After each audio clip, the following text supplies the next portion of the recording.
MCU's Avengers are now, of course, some of the most iconic characters in movie history, but they could have been very different. The way in which their story's been told in the franchise points to a meticulously planned long-term idea, but that's actually far from being true. In fact, if truth be told, the MCU and its flagship team of heroes are a prime example of how last-minute changes, unforeseen obstacles, improvisation, off-the-cuff decisions, and freewheeling can actually emphatically work out for the best. In this video, we'll outline exactly what we mean, as we take you through Marvel Studios' original plans, which would have given us very different Avengers.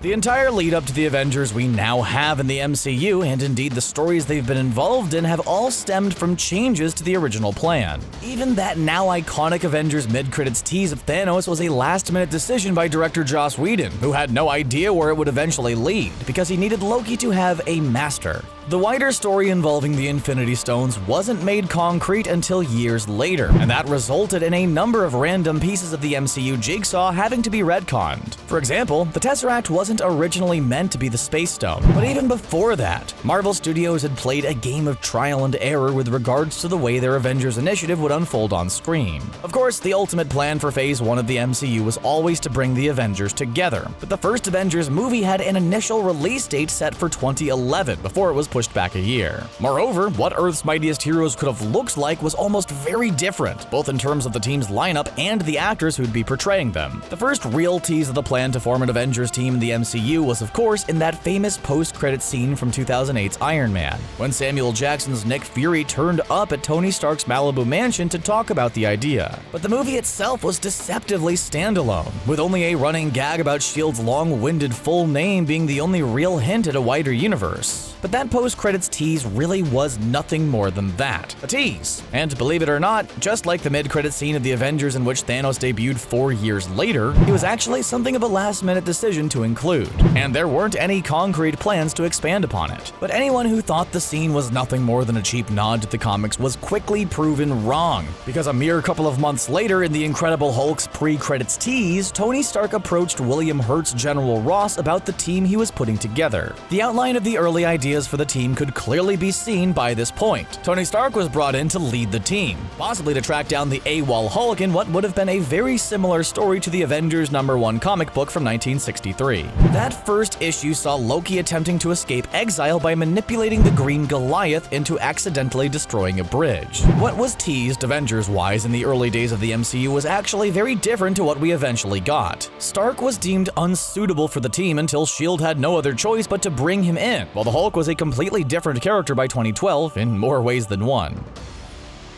Not only was the early Avengers blueprint hurtling towards a different story, there were also different actors in some of the key roles. Mark Ruffalo became Bruce Banner and Hulk after Edward Norton famously had a difference of creative opinion with Marvel Studios, which in turn served as a way of conveniently distancing the MCU from the Incredible Hulk movie, which Marvel Studios seemed intent on doing. Due to a pay dispute with the studio, Terrence Howard was replaced as James War Machine Rhodes by Don Cheadle from 2010's Iron Man 2 onward. Scarlett Johansson has played Natasha Romanoff, the Black Widow, since Iron Man 2, but it was Emily Blunt who was originally set to star as the character. Jon Favreau, who directed the first 2 Iron Man movies and famously plays Happy Hogan in the MCU, had her down as his first choice, but she had to quit before she even got started when Fox exercised a contract clause from The Devil Wears Prada to have her star in Gulliver's Travels, which must be an absolute bummer for her when she looks at what a phenomenon the MCU's become. While none of these changes had the level of impact that changes to personnel behind the cameras had, they did play something of a part in reshaping how the MCU could have developed. Iron Man 2 is the movie that marked the point at which the MCU's original Phase 1 plan notably veered off track. Tony Stark's arc changed course dramatically as Natasha Romanoff assessed his suitability for the Avengers and ultimately came to the conclusion that he wasn't fit for purpose. It seemingly created something of a plot hole by contradicting the credit scenes in both of the previous movies in the MCU, Iron Man and the Incredible Hulk. But the plot hole was suitably filled by the Marvel one-shot short movie The Consultant in 2011, which explained that Stark approaching Ross was actually a ploy by S.H.I.E.L.D. to trick the General into keeping Abomination locked up.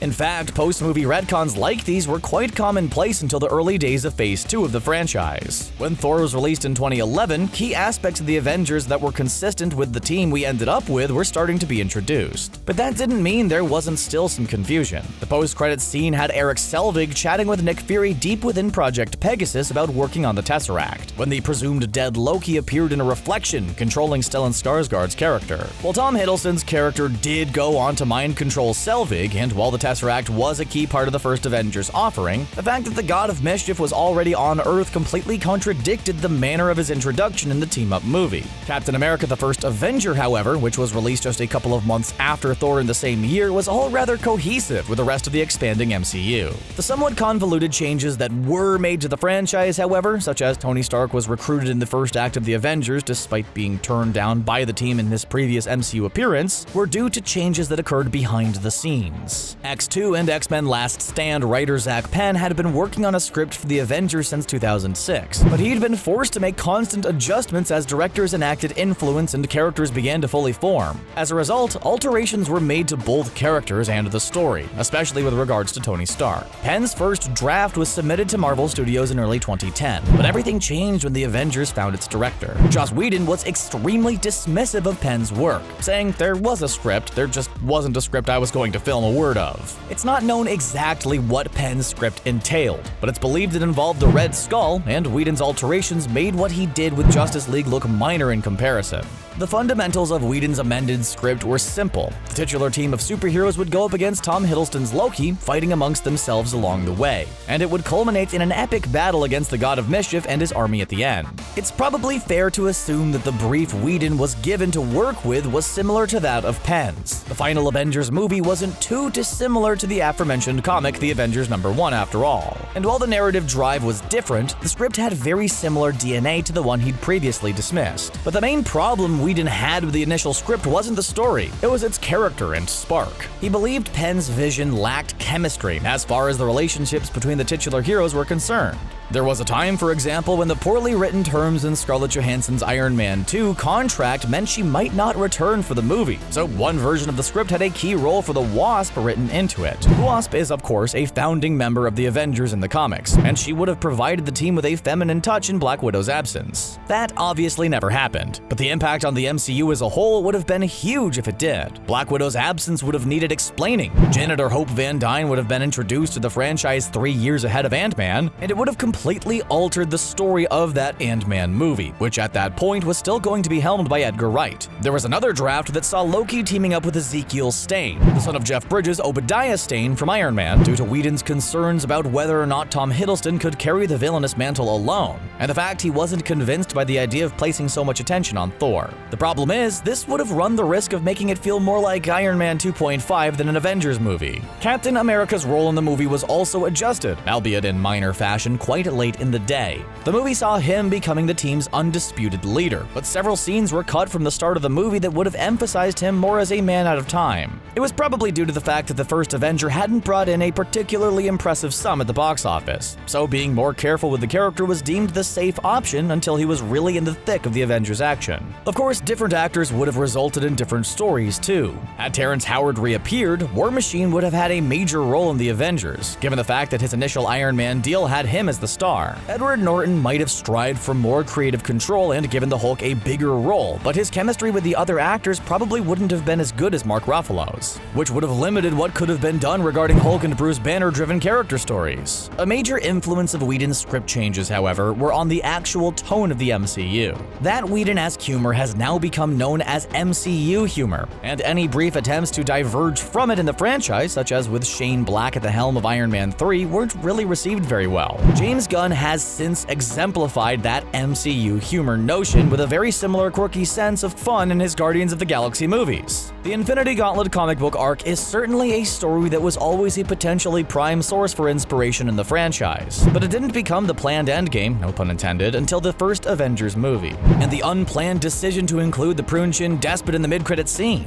The retcons required to bed him into the Infinity Saga after that make the road to the Avengers look meticulously planned over a long period, but it certainly wasn't. Iron Man was a fantastic platform to build on for the MCU, and when the time came to assemble the Avengers, the franchise was popular enough that the unprecedented idea had a great chance of working, but that popularity certainly didn't stem from an orchestrated master plan. Marvel Studios went into a lot of their ventures completely blind, and in spite of all of the time, talent, and hard work that's gone into it, the inconsistencies are still clear to see if you look hard enough. What do you think of this video? Would the MCU have been better or worse if the original plans for the Avengers had been stuck to? Let us know your thoughts in the comments section below. And remember to both like the video and subscribe to Screen Rant so you never miss our great new content in the future. See you later.